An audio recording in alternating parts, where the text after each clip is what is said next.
Okay, so with all this stuff going on about money and everything, approximately 5 years ago, there was a couple, Manhattan. She was originally from California, I guess, hipster couple. They did a Bitcoin heist. Now, my medical records and everything like that, and being able to take over like my identity online,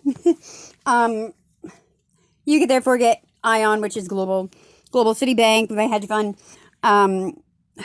Now, if you can see who the kid even kind of looks like, dun dun dun. They were serial entrepreneurs.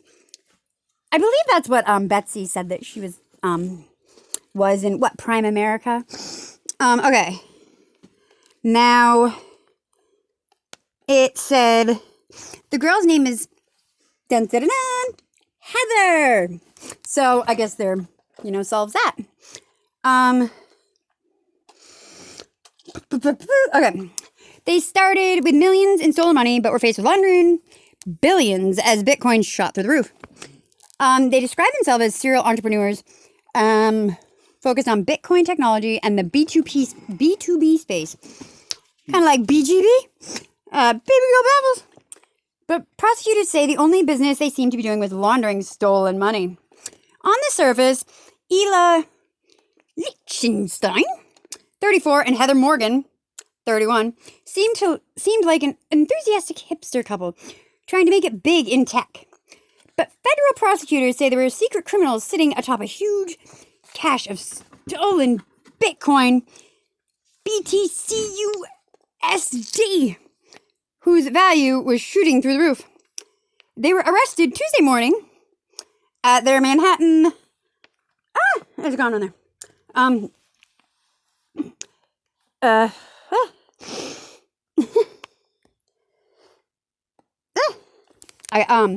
The Manhattan home. Where the frig is it?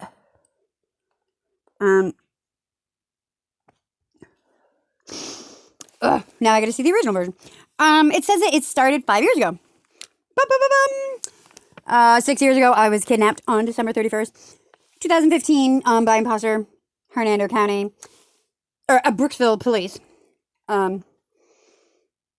for dealing in stolen property and the theft of, and false identification because my ID was printed up really quickly. But you can't be, I didn't do anything illegal. John and I were on the lease. We had gotten the guns back. John just had the 3-day hold like any gun thing. We literally did nothing wrong. Literally did nothing wrong.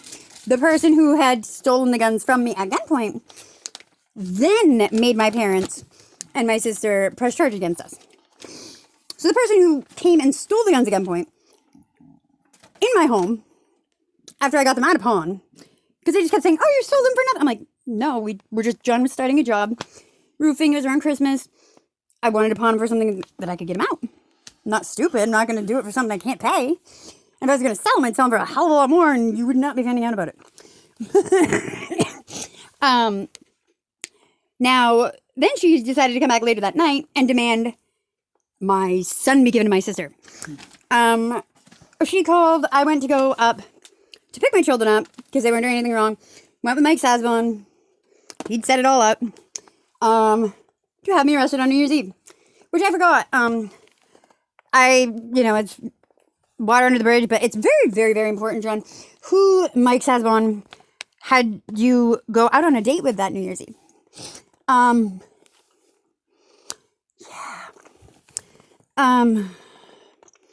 Now where? I don't want to do this. I want to just read this. What the?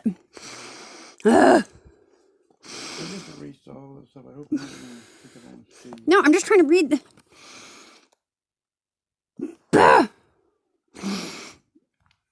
I just want to read this count. Okay. Well, anyway, yeah, so Mills, I think, should probably try to figure this stuff out some more because it's, missing a lot of the money.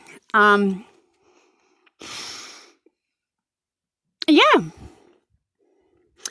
But that was 2017. It was October 2017 was the first healthcare data ransom breach. Now, that was when I moved home to Maine. Had gone down back to Florida because I tried to fly home July 4th. They wouldn't let me on a plane. So the casino gave us a room on the presidential, the top floor. And I flew out the next day. Ended up getting a vehicle, got started at Jeff's Catering.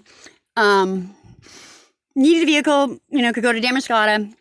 But this stupid drug substance abuse with terminal cancer. Moved in with Trevor Phanuef. But first I had to fly down to get my car. Jojo and Will refused to put it on a dolly. They were moving home. My parents were pretty upset because my dad used to literally give him like anywhere between $3,000 and $5,000 to work on the car.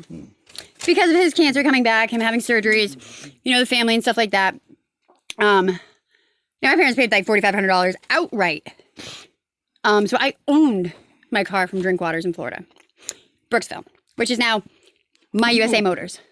So if My USA Motors comes to Milford, we'll know what's up. Now, what really started another problem was when Chris painted my hood. So from the sky, it looked the same.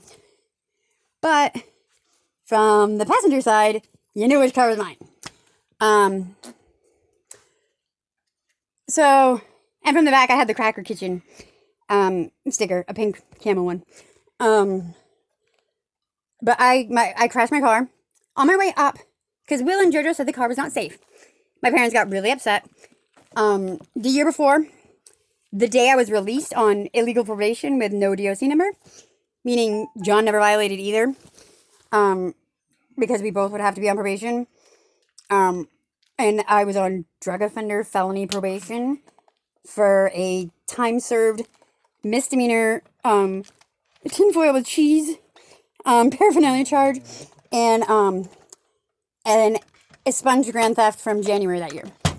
So that's what I signed on because they were trying to get me for the highest points they could with dealing in stolen property. I was released, and that night my dad picked up the phone, called me back, told me to pray. I then heard my parents, my mom was driving. If my dad hadn't woke up and felt the need to call me, he may not have survived. But I then heard the 18-wheeler accident. Melanie McGrane then called me right up. And, did you hear about the accident? Well, I wasn't thinking at the time. I just couldn't get a hold back of them. How the fuck does she know?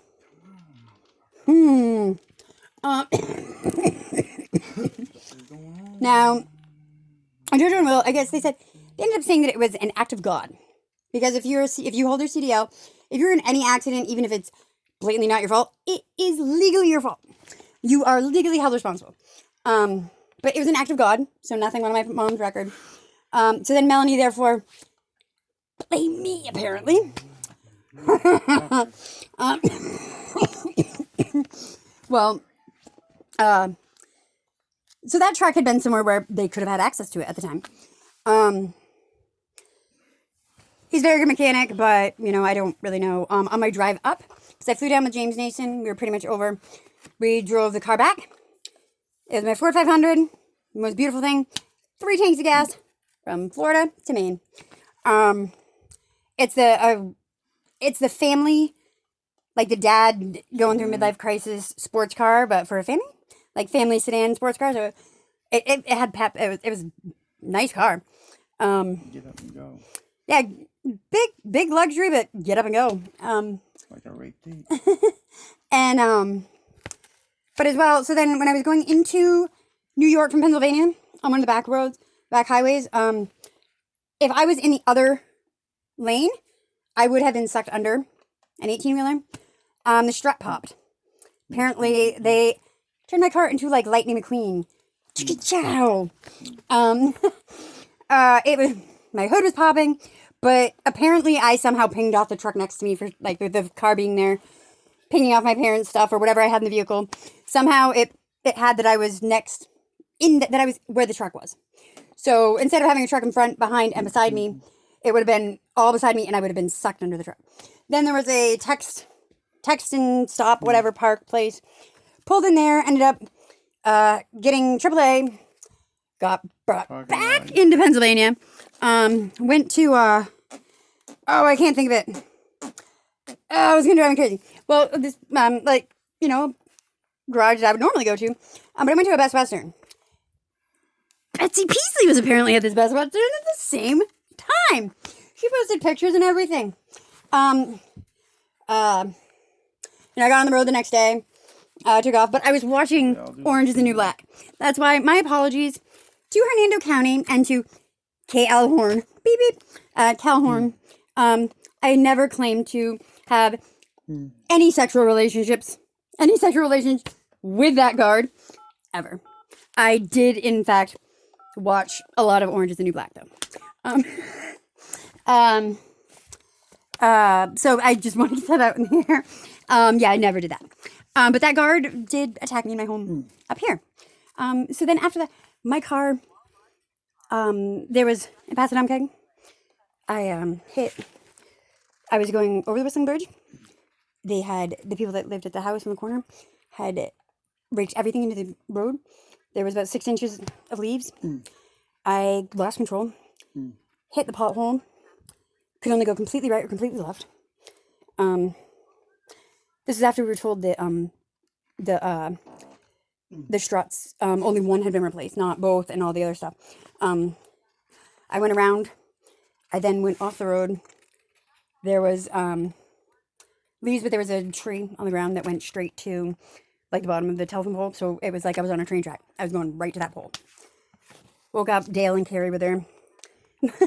I didn't know why my car was stopped beeping. I wasn't thinking. The cop made me get out of the vehicle. I freaked out. I just had a drink. So I reached, but I wasn't drunk. Like had a couple sips off a drink. And I was like, what's going on? And he's like, there's a pole on your roof, Stevie. Get out of the car. I was devastated. We just got that car. But that was October 2017. That was, in fact, when the first healthcare breach happened. Now, my parents had the ambulance in Seymour, Indiana, and during their truck accident, they just were going to leave him there with a truck on its side, everything. Well, they kind of were going to do the same thing to me in Passadumkeag. But they just put me in a wheelchair and dumped me in the waiting room in Lincoln. So yeah, so that would be the 5 years, pretty much. And it would explain the Heather. And you know who people are talking about.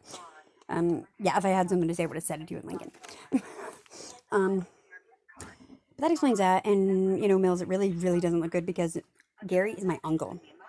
And the reason why my name was on the back of a picture that had my cousin Sarah on it was because the guy in the picture, JR, he was being doubled at that time for my age. Yeah. CIA, yippee-ki-yo-ki-yay. Yippee-ki-yay, motherfucker.